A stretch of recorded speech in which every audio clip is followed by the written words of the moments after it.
திருமதி சசிகலா அவர்கள் பக்காவான ஒரு பிளானை போட்டு கச்சிதமாக வேலையை செஞ்சு முடிச்சிருக்கிறாங்க. 2021 சட்டசபை தேர்தல் மாதிரி இது இருக்காது. 2026 சட்டசபை தேர்தலுங்கிறது அதிமுகவுக்கு மிக சவாலான தேர்தல் தான். இந்த தேர்தலில் நம்ம எப்படியாவது அதிமுகவை தோற்கடிக்கணும் அப்படிங்கிறது தான் திருமதி சசிகலாவுடைய பிளான்.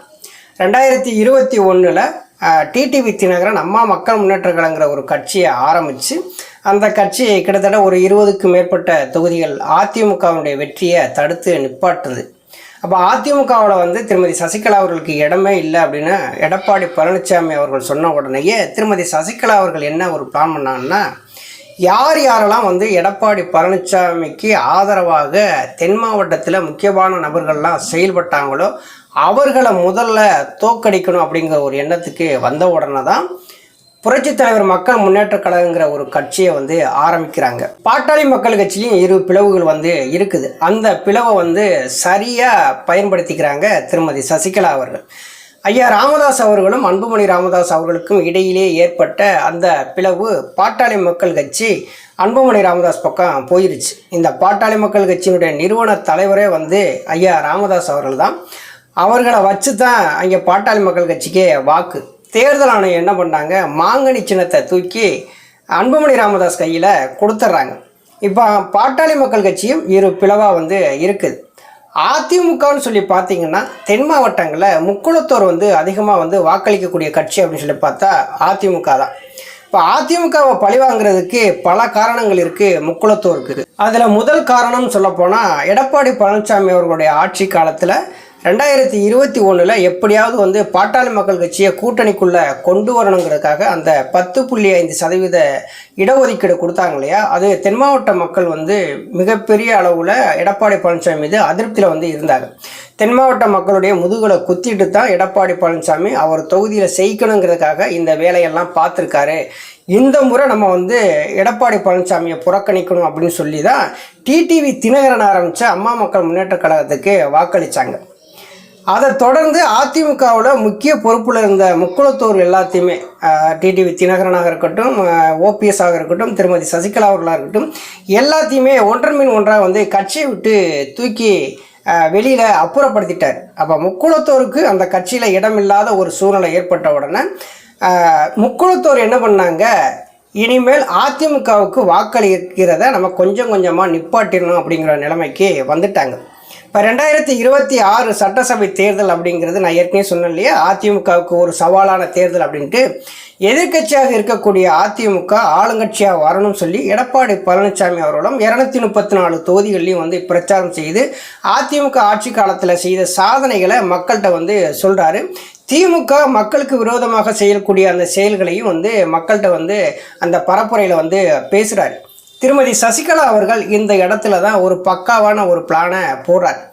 எடப்பாடி பழனிசாமிக்கு ஆதரவாக செயல்படக்கூடிய தென் மாவட்டத்தில் முக்கியமான நபர்களை எல்லாத்தையும் முதல்ல நம்ம தோற்கடிக்கணும். அதிமுகவில் நமக்கு இடம் இல்லைன்னு சொல்லிட்டாங்க. சொன்ன பிறகும் இந்த அதிமுகவில் எடப்பாடி பழனிசாமி தலைமையாக இருக்கக்கூடாது. நாளைக்கு ஒரு பிரச்சனை ஏற்பட்டால் தான் இந்த அதிமுக ஒருங்கிணைப்பதற்கான வாய்ப்பு கிடைக்கும். அப்போ நம்ம என்ன பண்ணலாம் அப்படின்னா, உடனடியாக ஒரு கட்சியை ஆரம்பிக்கணும் அப்படின்னு சொல்லி தான் கட்சியை ஆரம்பித்து ஐயா ராமதாஸ் அவர்களோடு கூட்டணி வச்சு வேட்பாளர்களை களத்தில் நிப்பாட்டினாங்க. இப்போ வருகிற எக்ஸிட் போலெலாம் பார்த்தீங்கன்னா அதிமுகவுக்கு சாதகமாக எதுவுமே கிடையாது. திமுக ஆட்சி அமைக்கும் அப்படிங்கிறத சொல்கிறாங்க. அதிமுக ஒரு வலுவான ஒரு எதிர்கட்சியாக வரும் அப்படிங்கிறத இந்த எக்ஸிட் போல் காமிக்குது. அப்போ அதிமுகவினுடைய வாக்குகளை யார் பிரிக்கிறா அப்படின்னா, திருமதி சசிகலா அவர்கள் தென் மாவட்டங்களில் பிரிக்கிறாங்க. வட மாவட்டங்களில் பாட்டாளி மக்கள் கட்சியினுடைய வாக்குகளை ஐயா ராமதாஸ் அவர்கள் பிரிக்கிறாங்க. ஏன்னா அங்கே பாட்டாளி மக்கள் கட்சி அதிமுகவோட கூட்டணியில் இருக்குது. பாட்டாளி மக்கள் கட்சியினுடைய வாக்கு எல்லாமே அதிமுகவுக்கு வருவதற்கு வாய்ப்பு இல்லை. ஏன்னா இரு பிளவாக இருக்குது. அதை ஐயா ராமதாஸ் அவர்கள் ஒரு பக்கம் பிரிச்சிடறாங்க. தென் மாவட்டத்தை பொறுத்தளவில் திருமதி சசிகலா அவர்கள் களத்தில் இறங்குனதுனால இன்றைக்கி தென் மாவட்டத்தில் இருக்கக்கூடிய முக்குளத்தூர் சமூகத்தை சேர்ந்தவங்க எல்லாருமே திருமதி சசிகலா அவர்களை ஆதரிக்க ஆரம்பிச்சிட்டாங்க. அவங்க நிப்பாற்ற வேட்பாளர்களுக்கு தன்னார்வமாக பிரச்சாரம் பண்ணவும் ஆரம்பிச்சிட்டாங்க. 2021 அதிமுகவுக்கு தோல்வி டிடிவி தினகரன் தானே காரணமாக இருந்தார்னு சொல்லி டிடிவி தினகரனை எடப்பாடி பழனிசாமி கூட்டணிக்குள்ளே கொண்டு வந்துட்டார். ஆனால் இந்த முறை என்ன நடக்குது அப்படின்னா டிடிவி தினகரன் வேணால் கூட்டணிக்குள்ளே போகலாம், ஆனால் நான் களத்தில் நிற்பேன்னு சொல்லி திருமதி சசிகலா அவர்கள் களத்தில் வந்த உடனே அதிமுக ஆட்சி அமைப்பதில் பெரிய சிக்கல் உருவாயிருச்சு. ஏன்னா தமிழக வெற்றி கழகம் அப்படிங்கிற ஒரு கட்சி புதிதாக ஆரம்பித்து அதுவும் அதிமுகவுடைய வாக்குகளை தான் குறிவைக்குது. ஒரு சில இடங்களில் திமுகவுடைய வாக்குகளை குறிவைக்கும்.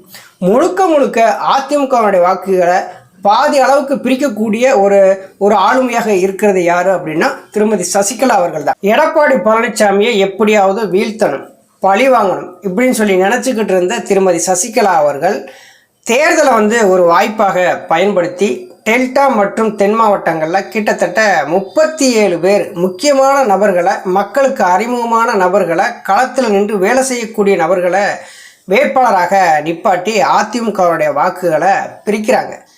வடக்கு மாவட்டம் அப்படி சொல்லி எடுத்துக்கிட்டிங்கன்னா நான் ஆரம்பித்த கட்சி, அந்த கட்சியவே அன்புமணி ராமதாஸ் அபகரிச்சிட்டாரு, பெற்ற தகப்பனுக்கே துரோகம் பண்ணிட்டாரு, எப்படியாவது அன்புமணியை நம்ம பழி வாங்கணும் அப்படின்னு சொல்லி வடக்கு மாவட்டத்தில் வேட்பாளர்களை அறிவிச்சிட்டாரு ஐயா ராமதாஸ் அவர்கள். இப்போ அதிமுகவுக்கு போய் சேர வேண்டிய பாட்டாளி மக்கள் கட்சி வாக்குகளையும் தடுத்து நிப்பாட்டுறாரு ஐயா ராமதாஸ்.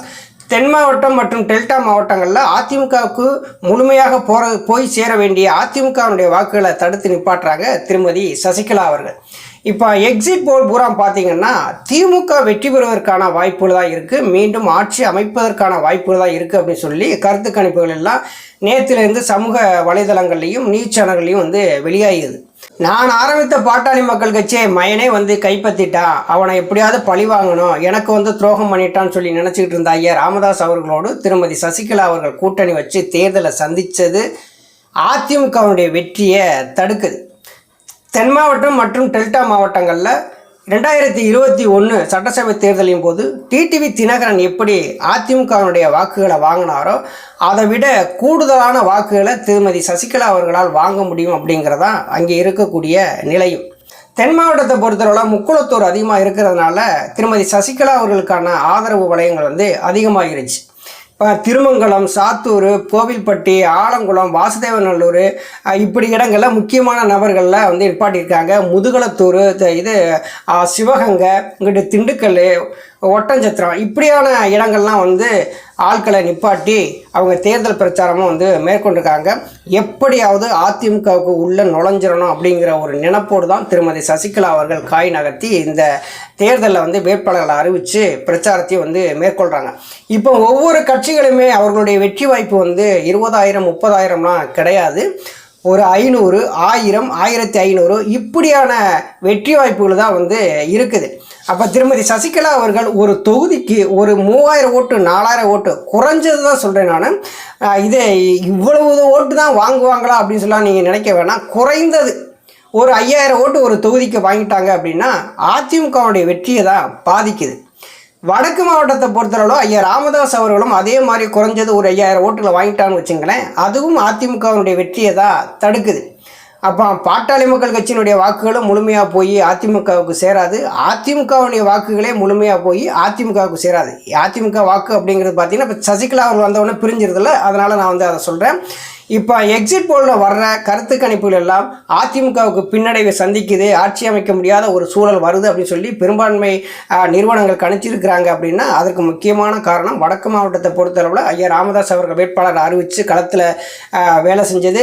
தென் மாவட்டம் மற்றும் டெல்டா மாவட்டங்களில் திருமதி சசிகலா அவர்கள் வேட்பாளர் அறிவித்து களத்தில் வேலை செஞ்சது தான் அதிமுகவுடைய வெற்றியை தடுக்கக்கூடிய 2 பிரதான ஒரு ஆட்கள் யார் அப்படின்னா ஐயா ராமதாஸ் அவர்களும் திருமதி சசிகலா அவர்களும் தான்.